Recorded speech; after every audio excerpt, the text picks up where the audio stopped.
कार्तिक मास महात्म्य कथा अध्याय 31। कार्तिक मास महात्म्य का यह 31वां अध्याय बतलाया भगवान ने प्रभु स्मरण का सरल उपाय। भगवान श्री कृष्ण ने कहा, पूर्व काल में अवंतरीपुरी उज्जैन में धनेश्वर नामक एक ब्राह्मण रहता था। वह रस, चमड़ा और कंबल आदि का व्यापार करता था। वह वैश्यगामी और मदपान आदि बुरे कर्मों में लिप्त रहता था।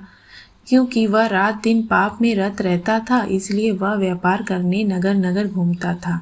एक दिन वह क्रय विक्रय के कार्य से घूमता हुआ महिष्मतीपुरी में जा पहुंचा, जो राजा महिष ने बसाई थी। वहां पाप नाशिनी नर्मदा सदैव शोभा पाती है।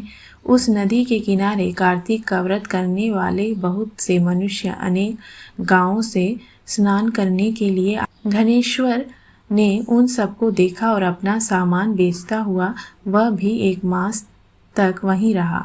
वह अपने माल को बेचता हुआ नर्मदा नदी के तट पर घूमता हुआ स्नान, जप और देवार्चन में लगे हुए ब्राह्मणों को देखता और वैष्णवों के मुख से भगवान विष्णु के नामों का कीर्तन सुनता था। वह वहां रहकर उनको स्पर्श करता रहा, उनसे बातचीत करता रहा। वह कार्तिक के व्रत की उद्यापन विधि तथा जागरण भी देखता रहा। उसने पूर्णिमा के व्रत को भी देखा कि व्रती ब्राह्मणों तथा गुरुओं को भोजन करा रहे हैं, उनको दक्षिणा आदि भी दे रहे हैं।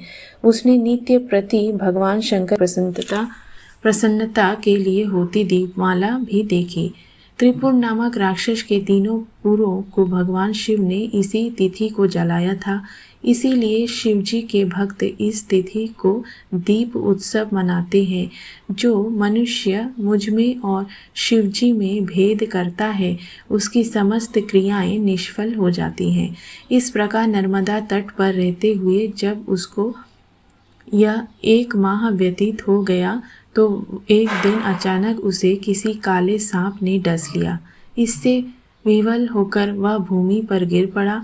उसकी यह दशा देखकर वहां के दयालु भक्तों ने उसे चारों ओर से घेर लिया और उसके मुंह पर तुलसी दल मिश्रित जल के छींटे देने लगे। जब उसके प्राण निकल गए, तब यमदूतों ने आकर उसे बांध लिया और कोड़े बरसाते हुए उसे यमपुरी ले गए।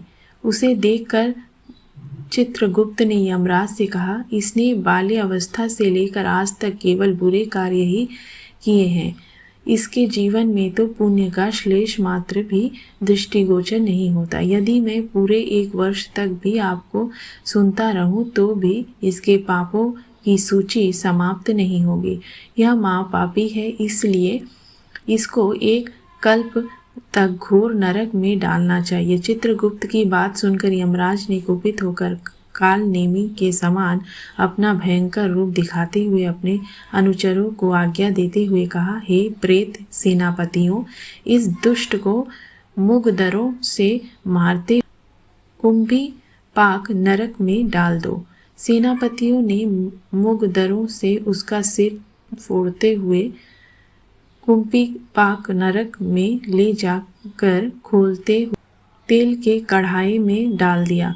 प्रेत सेनापतियों ने उसे जैसे ही तेल के कढ़ाई में डाला, वैसे ही वहां का कुंड शीतल हो गया। ठीक उसी प्रकार जिस प्रकार पूर्व काल में प्रहलाद जी को डालने से दैत्यों की जलाई हुई आग ठंडी हो गई थी। यह विचित्र घटना देखकर प्रेत सेनापति यमराज के पास गए और उनसे सारा वृत्तांत कहा।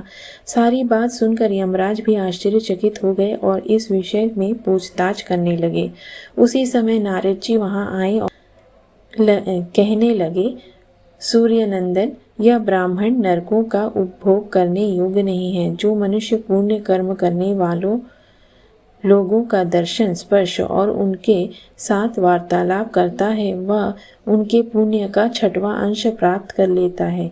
यह धनेश्वर तो 1 मास तक श्रीहरि के कार्तिक व्रत का अनुष्ठान करने वाले असंख्य मनुष्य के संपर्क में रहा है। अंततः यह उन सबके पुण्यांश का भागी हुआ है।